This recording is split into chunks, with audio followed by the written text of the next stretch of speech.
ప్రభు మీతో ఉందురుగాక.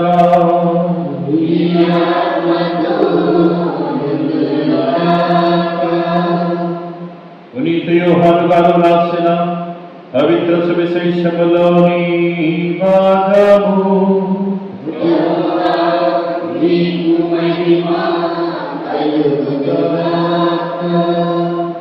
యోహాను సువార్త 14వ అధ్యాయము 27వ వచనం నుండి 31వ వచనం వరకు. శాంతిని మీకు అనుగ్రహించున్నాను, నా శాంతిని మీకు ఇచ్చుచున్నాను. లోకం వలె నేను ఇచ్చడం లేదు. మీ హృదయములను కలవరపడనీయకుడు, భయపడనీయకుడు. నేటి సువార్తల ప్రభు చెప్తున్నాడు, మీరు భయపడవద్దు, కలవరపడవద్దు, ధైర్యంగా ఉండండి, నన్ను నమ్మండి అంటున్నాడు. ప్రియమిత్రులారా, శాంతిని మీకు అనుగ్రహిస్తున్నాను, నా శాంతిని మీకు ఇచ్చుచున్నాను. లోకం వలె నేను ఇచ్చట్లేదు. మీ హృదయములను కలవరపడనీయకుడు, భయపడనీయకుడు అని తెలియజేస్తున్నాడు. ప్రభు శాంతి ప్రదాత. శాంతిదాతను చేరండి, ఆ దైవసుతుని వేరండి. శాంతిదాతను చేరండి, ఆ దైవసుతుని వేరండి. శాంతిదాతను చేరండి, ఆ దైవసుతుని వేరండి. శాంతిదాతను చేరండి, ఆ దైవసుతుని వేరండి. మన కొరకై ఉదయించి మరణము గెలిచిన మహారాజు, మన కొరకై ఉదయించి మరణము గెలిచిన మహారాజు. శాంతిదాతను చేరండి, ఆ దైవసుతుని వేరండి. శాంతిదాతను చేరండి, ఆ దైవసుతుని వేరండి. దంపతులు కలిసి ఉండటము కుటుంబానికి ఎంతో అవసరము. ప్రియ సహోదరి సహోదరుల, దంపతుల మధ్య అవగాహన లోపించినప్పుడు, దంపతుల మధ్య సఖ్యత లేనప్పుడు, ప్రేమ సన్నగిలినప్పుడు ఆ కుటుంబంలో తుఫాన్లు వస్తూ ఉంటాయి, గాలివాన్లు వస్తూ ఉంటాయి, అల్లకొల్లోలమైపోతుంది ఆ కుటుంబము. బిడ్డలు అల్లాడిపోతారు, బిడలేక భవిష్యత్తు కుట్టిపడిపోతుంది, బిడలేక చదువులు కుట్టిపడిపోతుంటాయి. ప్రియ సహోదరి సహోదరుల, మనం చూస్తున్నాం సమాజంలో అనేక కుటుంబాలు అశాంతికి లోనవుతున్నాయి. ఎందుకు కుటుంబంలో దంపతుల మధ్య అశాంతి? ఎందుకంటే వారు క్రీస్తును కేంద్రంగా చేసుకుని జీవించడం లేదు కాబట్టి వారి మధ్య అవగాహన లోపము. వారి పంథాన్ని నెగ్గించుకోవాలని ప్రయత్నం చేస్తున్నారు కాబట్టి వారి మధ్య వివాదాలు. వారికి నచ్చినట్లు జీవించాలని ప్రయత్నం చేస్తున్నారు కాబట్టి వారి మధ్య వివాదాలు చూస్తున్నాం. క్రీస్తు కొరకు వారు త్యాగాలు చేయాలి. దంపతులు కుటుంబంలో ఉన్న కుటుంబ యజమాని కానీ యజమానురాలు కానీ కుటుంబం కోసం త్యాగాలు చేయాలి, బిడ్డల కోసం త్యాగాలు చేయాలి. క్రీస్తును కేంద్రంగా చేసుకుని జీవించినప్పుడు మాత్రమే ఆ కుటుంబంలో ఐక్యమత్యము, వారి మధ్య ప్రేమ అనురాగము అది పెంపొందుతుంది. ప్రియ సహోదరి సహోదరుల, కుటుంబము ఒక చిన్న తెలుసు లాంటిది. కొన్ని కుటుంబాలు కలిస్తే గ్రామము, కొన్ని గ్రామాలు కలిస్తే మండలము, జిల్లా, రాష్ట్రము, దేశము, సమాజము. ఈ సమాజానికి పునాది మూలము కుటుంబమే. కుటుంబంలో శాంతి ఉంటే సమాజంలో కూడా శాంతి ఉంటుంది. కుటుంబంలో గౌరవ మర్యాదలు నేర్చుకుంటే సమాజంలో కూడా ప్రజలు గౌరవ మర్యాదలతో జీవిస్తూ ఉంటారు. కుటుంబంలో క్రమశిక్షణ ఉంటే సమాజంలో కూడా క్రమశిక్షణ ఉంటుంది. కాబట్టి తల్లిదండ్రులు ఈ సమాజాన్ని మార్చగలరు. మన బిడ్డలను మనం మారిస్తే, మన బిడ్డలను క్రమశిక్షణ పెంచితే ఆ విధంగా సమాజంలో అందరూ కూడా క్రమశిక్షణతో జీవిస్తారు. అందుచేత మనము క్రీస్తుని కేంద్రంగా చేసుకుని జీవించడానికి ప్రయత్నం చేద్దాం. ప్రభువు శాంతి ప్రదాత, శాంతిని దయచేసేవాడు. అందుకని అంటున్నాడు, శాంతి స్థాపకుల ధన్యులు వారు దేవుని కుమారులను పడదురు అని ప్రభు తెలియజేస్తున్నాడు. శాంతి స్థాపకుల ధన్యులు, శాంతిని స్థాపించేవాడు ధన్యతను పొందుకుంటాడు. శాంతిని స్థాపించేవాడు దేవుని యొక్క బహుమానం పొందుకుంటాడు.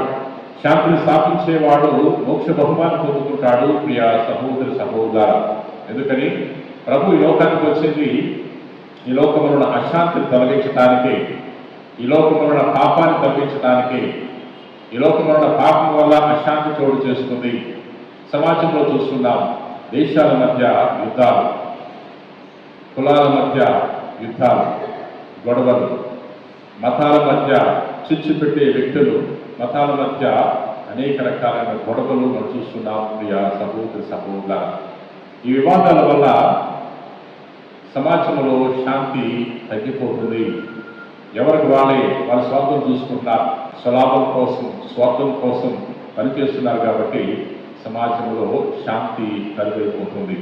ఎప్పుడైతే మనం క్రీస్తుని కేంద్రంగా చేసుకుంటామో అప్పుడు మన కుటుంబంలో కానీ సమాజంలో కానీ ఈ యొక్క సమస్యలు సన్నగిల్లిపోతాయి. ఎందుకని క్రీస్తు మన ముందు ఉన్నప్పుడు, క్రీస్తు వెనకాల మనం నడిచినప్పుడు మనకు ఎటువంటి అసూయ దరిచేరదు, ఎటువంటి స్వార్థము దరిచేరదు. క్రీస్తు బాటలో నడుస్తున్నాం కాబట్టి అంతా క్రీస్తు కొరకే అని మనము జీవిస్తూ ఉంటాం. ప్రియ సహోదరి సహోదరుల, క్రీస్తును తొలగించి క్రీస్తు స్థానంలో మనల్ని ప్రతిష్ఠించుకున్నప్పుడు అహం ముందుకు వచ్చేస్తుంది. నేను గొప్పవాడిని, నేను గొప్పదానిని, నా మాటే నెగ్గాలి, నా మాటే పైచేయిగా ఉండాలి, నేను చేసిందే కరెక్టు, నా వాదనని నెగ్గాలి అని ప్రయత్నం చేస్తూ ఉంటాం. ప్రియ సహోదరి సహోదరుల, ప్రభు చెప్తున్నాడు, నేనిచ్చే శాంతి ఈ లోకం ఇచ్చే శాంతి లాంటిది కాదు. ప్రభు ఇచ్చే శాంతి స్థిరమైనది, శాశ్వతమైనది. ప్రభు ఇచ్చే శాంతి, ఈ లోకంలో కూడా శాంతి దొరుకుతుంది, కానీ అది క్షణికమైనది. ఈ లోకంలో కుటుంబ సమేతంగా మనం విహారయాత్రలకు వెళ్తూ ఉంటాం. కొన్నిసార్లు కుటుంబ సమేతముగా ఎంజాయ్ చేయడానికి సినిమాలకు వెళ్తూ ఉంటారు. కుటుంబ సమేతముగా కొన్నిసార్లు కొంతమంది బంధువులను సందర్శిస్తూ ఉంటారు. కొద్దిగా ప్రశాంతత కావాలని ఈ విధంగా వెళ్తూ ఉంటాం. ప్రియ సహోదరి సహోదరుల, కానీ నిజమైన శాంతి, స్థిరమైన శాంతి, నిత్యమైన శాంతి ప్రభు మాత్రమే మనకు దయచేయగలడు. ప్రభు ఇచ్చే శాంతి మనం పొందుకుంటే మనలో ఉన్న భయము తొలగిపోతుంది. ఎందుకంటే అపోస్తలులు భయంతో వణికిపోతున్నారు, తలుపులు మూసుకుని గదిలో ఉన్నారు. అప్పుడు ప్రభు వారి మధ్యకి వచ్చి మీకు శాంతి కలుగును గాక అని తెలియజేస్తున్నాడు. మీకు శాంతి కలుగును గాక, మీకు శాంతి కలుగును గాక అని తెలియజేశాడు. వారి మీద శ్వాసలు వదిలి పవిత్రాత్మను పొందుడు అన్నాడు. వాళ్ళ భయము తొలగిపోయింది. వారు ధైర్యాన్ని పొందుతున్నారు, జ్ఞానాన్ని పొందుతున్నారు. వారు బయటకు వచ్చి మహాజ్ఞానముతో, గొప్ప ధైర్యముతో క్రీస్తు ప్రభు గురించి వారు బోధించగలిగారు. ప్రియ సహోదరి సహోదరుల, అందుచేత ఆ ప్రభుని వేడుకుందాం, ఓ ప్రభువా మాకు నీ శాంతిని ప్రసాదించు. ఈ లోకంలో మేము ఈ లోకము దయచేసే శాంతి కొరకు ప్రాకులాడుతున్నాం, కానీ ఇది అశాశ్వతమైన శాంతి. ఈ లోకం ఇచ్చే ఆనందం కొరకు ప్రాకులాడుతున్నాం, కానీ ఈ లోకం ఇచ్చే ఆనందము క్షణికమైనది, అశాశ్వతమైనది. నువ్విచ్చే శాంతి శాశ్వతమైనది, నువ్విచ్చే ఆనందము పరిపూర్ణమైనది అని ఆ ప్రభుని వేడుకోవాలి. ప్రియ సహోదరి సహోదర, చెదరకు మా మనసా నీవు బెదరకు మా మనసా, చెదరకు మా మనసా నీవు బెదరకు మా మనసా, కలవరపడకు కన్నీరు కాచకు, కలవరపడకు కన్నీరు కాచకు, కలవరకు నిన్ను చేచారనీయడు, నిన్ను చేచారనీయడు. చెదరకు మా మనసా నీవు బెదరకు మా మనసా, చెదరకు మా మనసా నీవు వెదరకు మారని శ్రీక్రీస్తు నీ తోడుగనుందా మారని శ్రీక్రీస్తు నీ తోడుగనుందా శిఖరకు పావనసా నీవు వెదరకు మానసా శిఖరకు మానసా నీవు వెదరకు మానసా